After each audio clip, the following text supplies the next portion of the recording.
Dit Yaya Diallo, il est membre du Parti Socialiste en France, également membre du Parti Socialiste ici au Sénégal. Bonsoir Monsieur Diallo. Bonsoir Binta Diallo, comment allez-vous? Oui, ça va très bien. Ouais. Et vous? Alors, vous êtes venu dans un contexte où les élections locales se préparent au Sénégal. Vous étiez dans la course pour le conseil départemental de Vélingara, qui vous a vu naître d'ailleurs. Oui. Alors, au dernier moment, vous avez désisté. Pourquoi? J'ai désisté parce que pour une simple raison, parce qu'aujourd'hui, vous savez, comme le conseil départemental au Sénégal commence à se composer, oui. Le conseil départemental est adossé sur les communes. Bon, quand vous gérez le président du conseil départemental sortant d'ailleurs, oui. Il a eu toutes les difficultés du monde parce que comme il ne s'entendait pas bien avec le député maire de la ville, et que ce député maire qui tenait tous les autres 13 maires du département, oui. Pendant 5 ans, il n'a pas pu faire même un poulailler parce que partout il allait faire quelque chose. Le maire dit non, je ne veux pas cet endroit, c'est tel endroit. Oui. Ça crée des conflits. Oui. Or que, bon, avec ces conflits-là, il est resté 5 ans bloqué. Oui. Et moi, aujourd'hui, avec ma position, oui. Je ne pouvais pas être candidat, être président, tout simplement avoir l'écharpe et de ne pas pouvoir développer mes projets que j'avais envisagé de faire. Oui. C'est pourquoi vous avez c'est pour cette raison que j'ai préféré de ne pas trahir mon engagement et la population pour dire que la population, même si je ne suis pas candidat, je vous accompagnerai dans ce combat-là pour pouvoir débarrasser le département de Vélingara de ce que j'appelle un peu le Alpha Condé du département de Vélingara. Oui. Alors vous, Diallo, qu'est-ce que vous avez fait à Vélingara pour pouvoir demander quand même le suffrage des Vélingarois? J'ai fait beaucoup depuis 25 ans, depuis 90-92. J'ai fait l'hôpital de Vélingara, j'avais rénové l'hôpital avec mon association en France. Oui. Et j'avais aussi, à l'époque, c'était le préfet Diakaria Diaw, oui. Qui était directeur de cabinet du président Wade. Oui. Et si les gens se souviennent, oui, parce que je donne comme ça pour que les gens puissent savoir. Oui. J'avais fait l'hôpital de Vélingara à l'époque. En 2015, j'ai rénové aussi l'hôpital à hauteur de 75 000 € avec aussi l'association de ma grande sœur, oui. Binta Ndiaye, qui est la présidente de cette association. Vous savez, je suis fonctionnaire, je ne peux pas être président d'une association. Bon, et aussi d'autres choses que j'ai fait. Tous les maires du département, même si on n'est pas de la même bord politique, je suis socialiste, ils sont ce qu'ils sont, je les ai tous invités, depuis à l'époque des communautés rurales, jusqu'à maire, oui. Tous en France, pour essayer de créer des liens de coopération pour le département.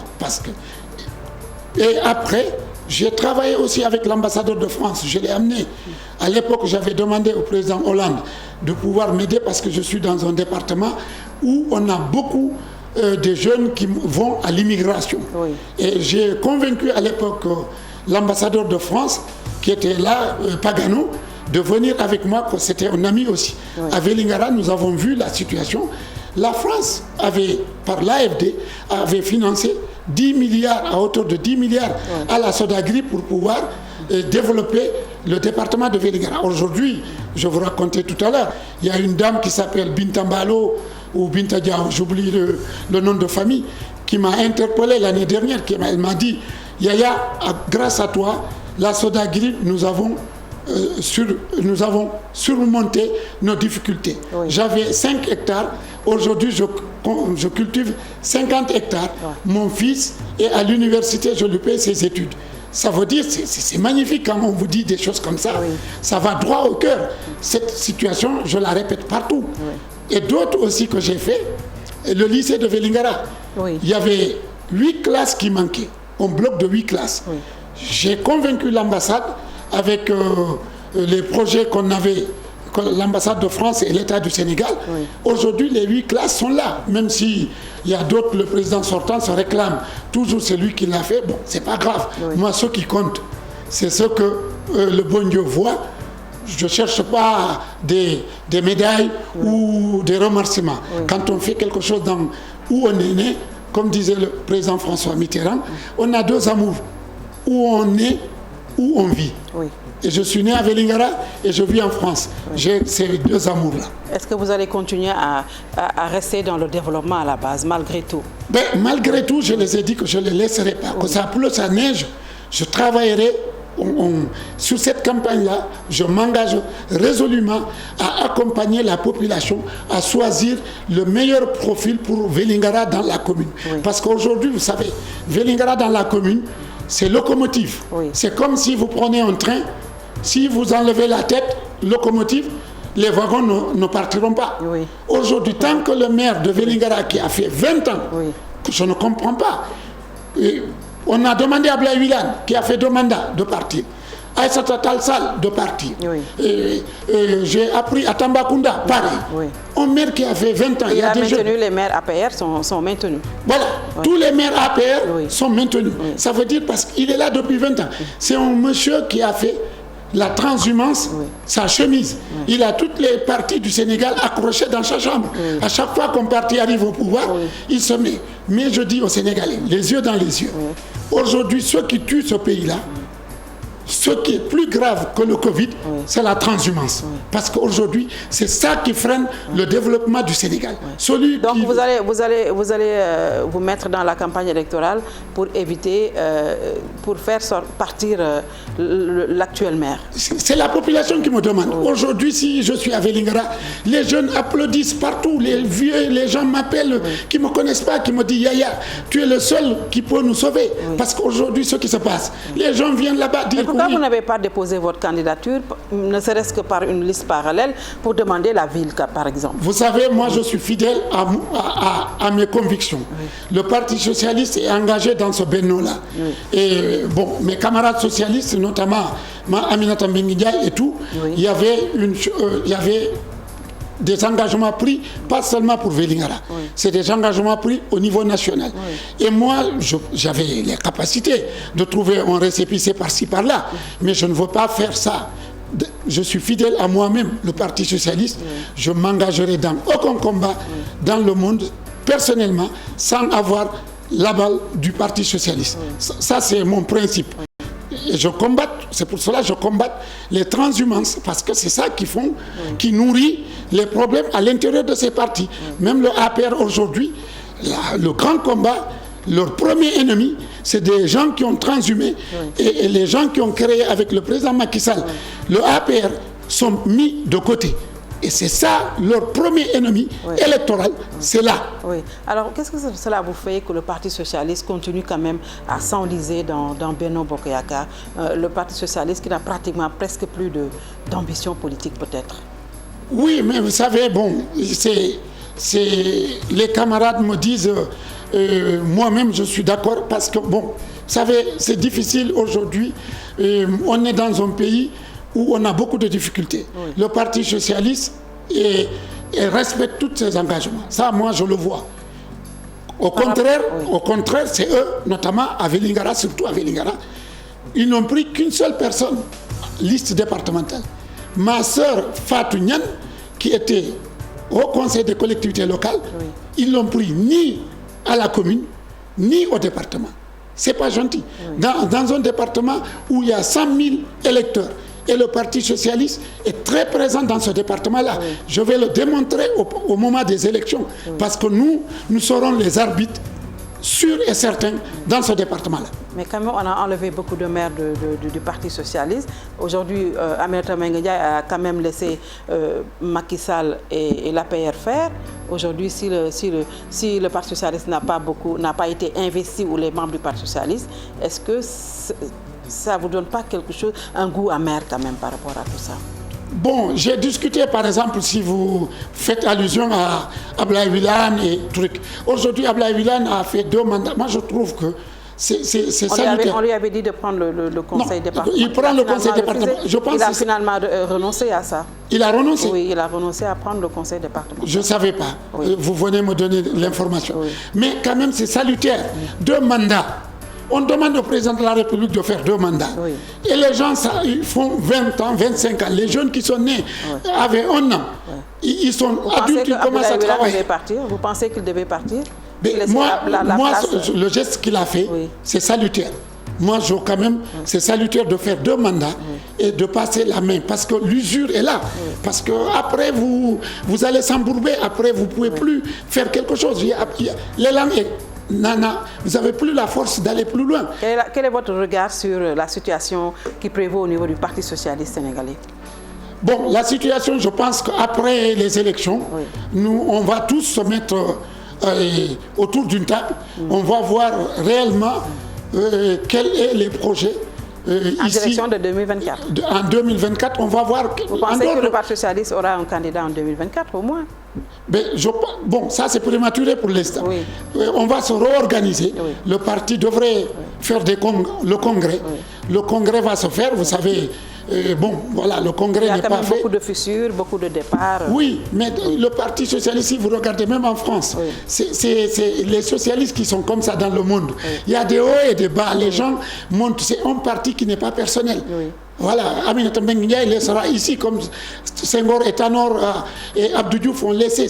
C'est là la différence entre le Parti socialiste et d'autres partis. Parce que d'autres partis, c'est des partis personnels. Et le Parti socialiste, je peux dire au Sénégal, c'est la 4e religion. Voilà. Alors, le Parti socialiste en France, vous êtes également membre de ce parti. Vous vous acheminez en France, on s'achemine vers la présidentielle. Et vous avez un candidat, la mairesse de Paris, Anne Hidalgo. Alors, comment est-ce que vous vous préparez pour ces échéances? Avant de venir, j'étais à Lille le 24. Nous avons investi Anne Hidalgo samedi 24. Et comme candidate, nous avons d'abord voté, vous savez, au Parti socialiste français. On est le parti, chaque fois, les rénovations politiques ou démocratiques, c'est les socialistes qui le font. Nous avons fait les 35 heures en France. C'est nous qui avons fait les 35 heures. Nous avons fait la 5e semaine avec Mitterrand. Ça c'est des avancées historiques. Les 35 heures, la 5e semaine. Aujourd'hui, le Parti socialiste, on est capable de pouvoir gagner cette élection. Parce qu'avec Anne Hidalgo, nous avons des projets qui peuvent aller... Aujourd'hui, le climat, prononce tout juste, le climat, le GIEC dit, aujourd'hui, si nous ne faisons pas une politique d'environnement rapidement, en urgence, ici 2027, nous risquerons de monter à 2 degrés. Et en 2 degrés, le monde, vous allez voir, par exemple, comme des pays comme le Sénégal, les trucs, la mer peut avaler Dakar, par exemple, ou la chaleur. Vous avez vu le dérèglement climatique. Aujourd'hui, les socialistes, François Hollande, avaient commencé à faire ce travail-là. Et Anne Hidalgo est dans cette dynamique de travailler pour diminuer le réchauffement climatique et aider les pays africains qui sont, comme le Sénégal, d'autres pays, à surmonter ces phénomènes climatiques. Nous avons des projets phares. C'est ça aujourd'hui les socialistes. C'est parce que nous prenons... Ce n'est pas insuffisant quand même pour que le Parti socialiste puisse redécoller avec quand même, quand on voit la percée quand même de la droite française. Oui, la percée de la droite. Quelle sera votre stratégie? La droite française, elle fait quoi? Aujourd'hui, nous allons fleurir un peu Zemmour et Marine Le Pen. Ceux qui souhaitent voter Zemmour, c'est ceux qui ont le désespoir. Quand on est arrivé là, c'est le désespoir. Ceux qui votent Marine Le Pen, c'est la peur. Aujourd'hui, le Parti socialiste, nous avons nos alliés, les Verts. Vous avez vu les dernières élections. Nous avons gagné des grandes villes, notamment Lyon, Bordeaux, Paris, Lille, Marseille. On a aujourd'hui, depuis Gaston Defferre, nous n'avons pas eu un maire socialiste à Marseille. Aujourd'hui, nous avons des grandes villes. Ça prouve qu'aujourd'hui, dans la population française, certes, la droite, elle est là, la droite radicale, elle est là, mais nous avons le ressort de pouvoir mobiliser nos militants et les Français pour pouvoir gagner. Parce que ces maires-là, vous savez, en France, il y a un 2e tour. Aujourd'hui, on a notre camarade, l'ami Yannick Jadot, des Verts, qui est candidat, et il y a Anne Hidalgo. Et peut-être Jean-Luc Mélenchon, pas peut-être, il est candidat. Mais on verra, celui qui sortira du lot, toute la gauche se regroupera pour pouvoir. Mais la droite n'est pas sortie de l'auberge.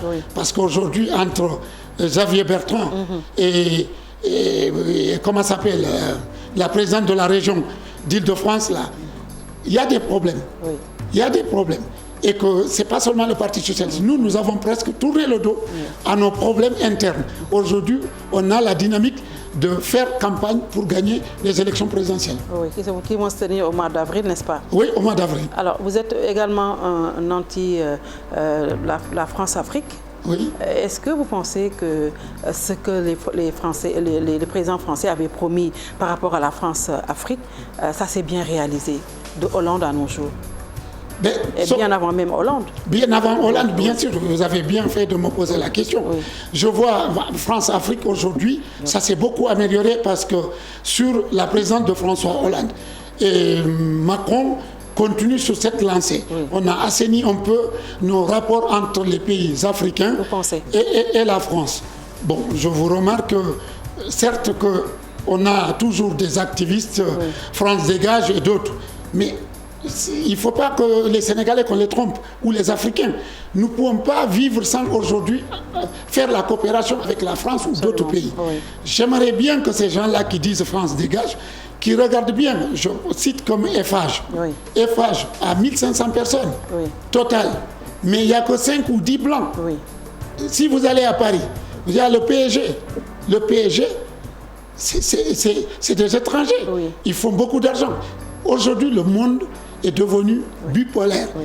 Nous ne pouvons pas, tout simplement, nous pouvons améliorer nos relations entre la France et l'Afrique. Oui. Mais nous ne pouvons pas se couper carrément de la France. Oui, c'est vrai, on peut améliorer, tout le monde est d'accord. Oui. On nous avait promis quand même du donnant-donnant, mais ça ne s'est pas réalisé à l'arrivée. Mais ça s'est réalisé aujourd'hui. La France continue à être le gendarme toujours de l'Afrique. Non, ça, si vous faites allusion de ce qui se passe au Mali, ce qui se passe au Mali, quand même, c'est... Partout en Afrique? Non, mais ce qui se passe au Mali, c'est... Oui. Moi, je suis allé à Séphara, je suis allé à Gao, avec François Hollande, avec Claude Barthelone. Oui. Je sais, j'ai vu les militaires français. Oui. Aujourd'hui, le Mali fait 3 fois la France. Oui. C'est un pays immense. J'ai rencontré tout dernièrement, que Dieu l'accorde son pardon, mon grand frère Soumaïla Cissé, il est sorti le 8, je l'ai rencontré le 16, on a dîné ensemble. Oui. Il me dit, mon frère, il faut négocier. La France tout seul ne peut pas régler le problème du Mali. Oui. Le problème du Mali, c'était un pays quand même, l'armée était complètement... Aujourd'hui, l'armée malienne n'était pas quand même en bonne forme. Oui. Les 5000 militaires français qui sont arrivés, la France dépense 1 million d'euros par jour pour défendre le Mali. Oui. Et vous savez que le Mali, c'est immense. Avec tous les moyens qu'on a, c'est compliqué. C'est comme l'histoire, je ne veux pas le citer, d'autres pays. Oui. C'est compliqué de lutter contre. C'est à la demande des Maliens aussi. Oui. Si la France n'avait pas intervenu, en 2013, oui. Non, pas en 2013, oui. Si la France n'avait pas intervenu, aujourd'hui le Mali ne serait pas un État. Oui.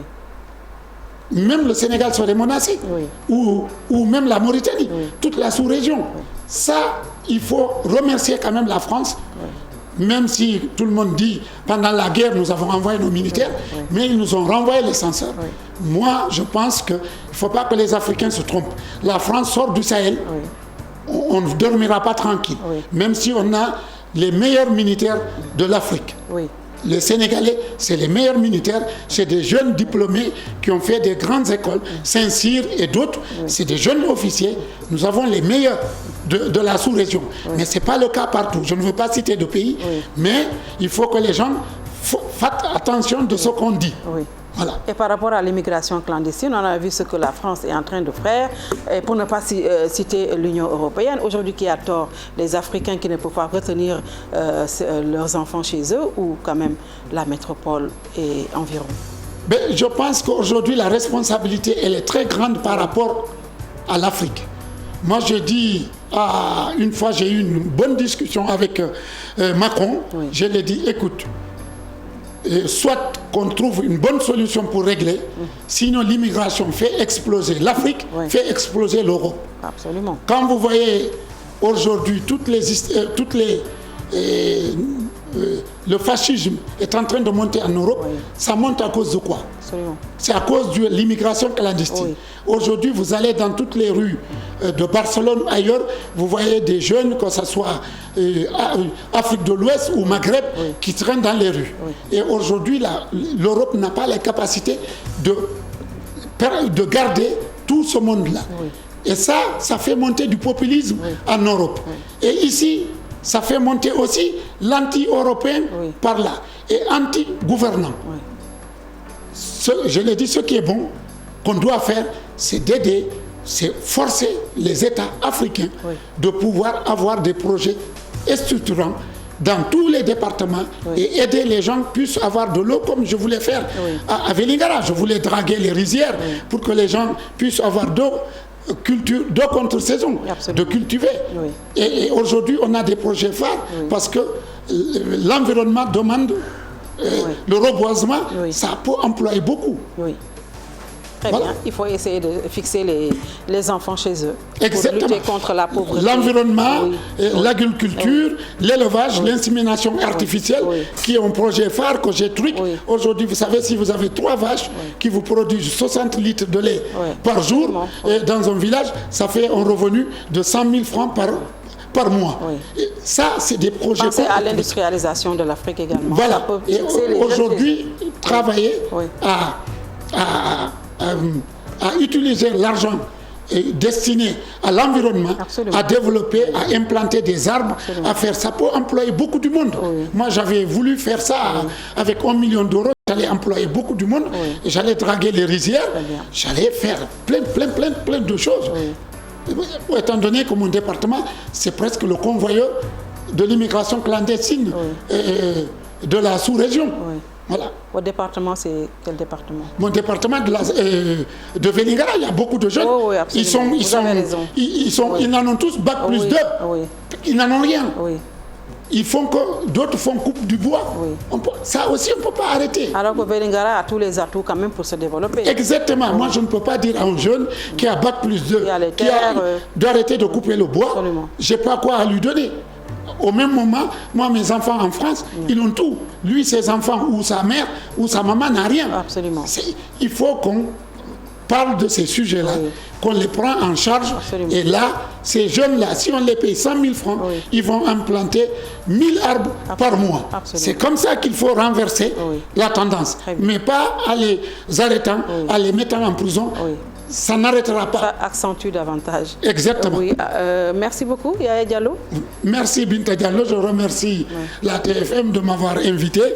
Je remercie mon ami et frère, le président Youssou Ndour, que je connais bien, qui est un ami, qui est un frère.